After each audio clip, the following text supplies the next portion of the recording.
Hello friends, रितूस किचनमध्ये तुमचं पुन्हा एकदा स्वागत. आज आपण एकदम क्रिस्पी आणि कुरकुरीत खारी शंकरपाळी कशी बनवायची ते बघणार आहोत.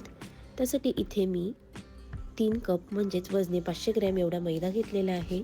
तो आपण आता गाळणीने गाळून घेणार आहोत. जोपर्यंत आपले शंकरपाळे रेडी होत आहे तोपर्यंत ज्यांनी कोणी अजून रितूस किचनला सबस्क्राईब केलं नसेल तर त्यांनी प्लीज सबस्क्राईब करा, बेल आयकॉन प्रेस करा, जेणेकरून प्रत्येक येणाऱ्या नवीन रेसिपीजचे नोटिफिकेशन तुम्हाला सगळ्यात आधी मिळतील.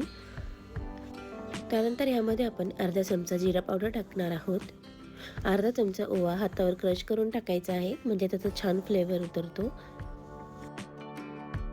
त्यानंतर ह्यामध्ये आपण 1 चमचा मीठ टाकून घेणार आहोत. पाव कप तूपही टाकून घ्यायचं आहे. तूप टाकल्यानंतर हे सगळं आता आपण व्यवस्थित मिक्स करून घेणार आहोत. व्यवस्थित असं एकजीव करून घ्यायचं आहे.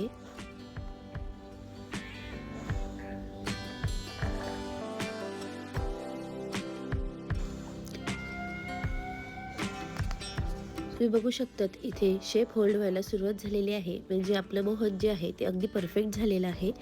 ह्यामध्ये आता आपण थोडं थोडं पाणी टाकून याचा छान असा डो तयार करून घेणार आहोत. थोडं थोडंच पाणी टाकायचं आहे. अगदी पातळही आपल्याला डो करायचं नाहीये, अगदी सेमी सॉफ्ट असा डो आपण तयार करून घेणार आहोत.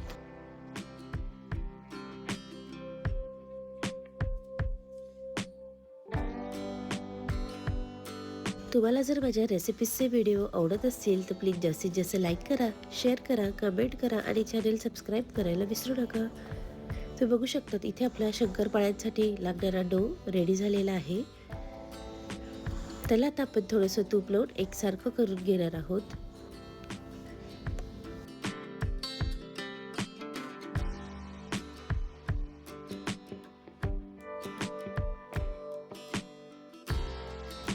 एकसारखा करून झाल्यानंतर हा डो आपण एका बाउलमध्ये काढून 10 मिनिटं रेस्ट करायला ठेवणार आहोत. इथे आपले 10 मिनिटं झालेले आहेत. आता या डोवरनं आपण शंकरपाळे तयार करून घेणार आहोत. इथे मी चपाती लाटण्यासाठी एक पोर्शन तोडून घेतलेला आहे. ह्यातून आता आपण चपाती लाटून घेणार आहोत. अगदी पातळ पण लाटायची नाहीये आणि जाडसरही नाही, अगदी मीडियम अशी आपण चपाती लाटून घेणार आहोत.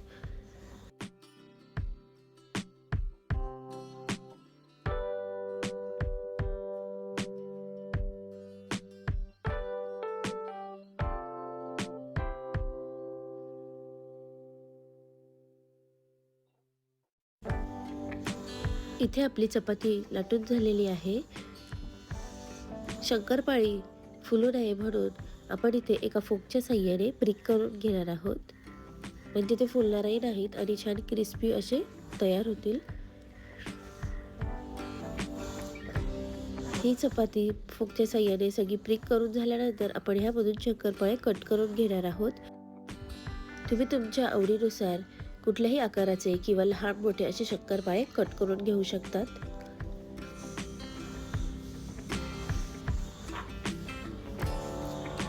सगळे शंकरपाळे कट करून झाल्यानंतर आपण ते एका प्लेटमध्ये काढून घेणार आहोत.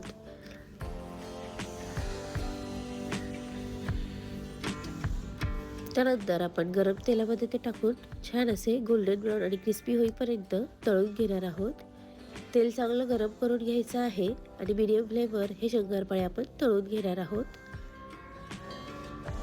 मधून मधून हलवत राहून हे शंकरपाळे छान लालसर असे तळून घ्यायचे आहेत.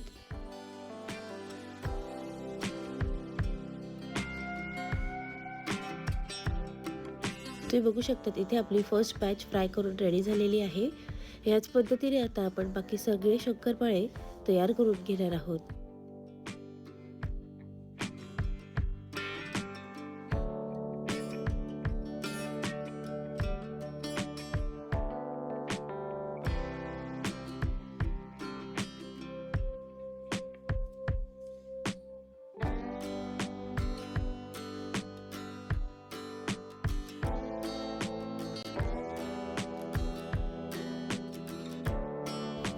तुम्ही बघू शकता इथे आपले मस्त क्रिस्पी आणि कुरकुरीत असे खारे शंकरपाळे एन्जॉय करण्यासाठी रेडी झालेले आहेत. मी तुम्हाला एक शंकरपाळा तोडून दाखवते. किती मस्त क्रिस्पी असा हा आपला शंकरपाळा रेडी झालेला आहे. हे शंकरपाळे तुम्ही चहासोबतही एन्जॉय करू शकतात किंवा स्नॅक्स टाईममध्येही एन्जॉय करू शकतात. हे शंकरपाळे तुम्ही साधारण 1 महिना स्टोअर करून एन्जॉय करू शकतात.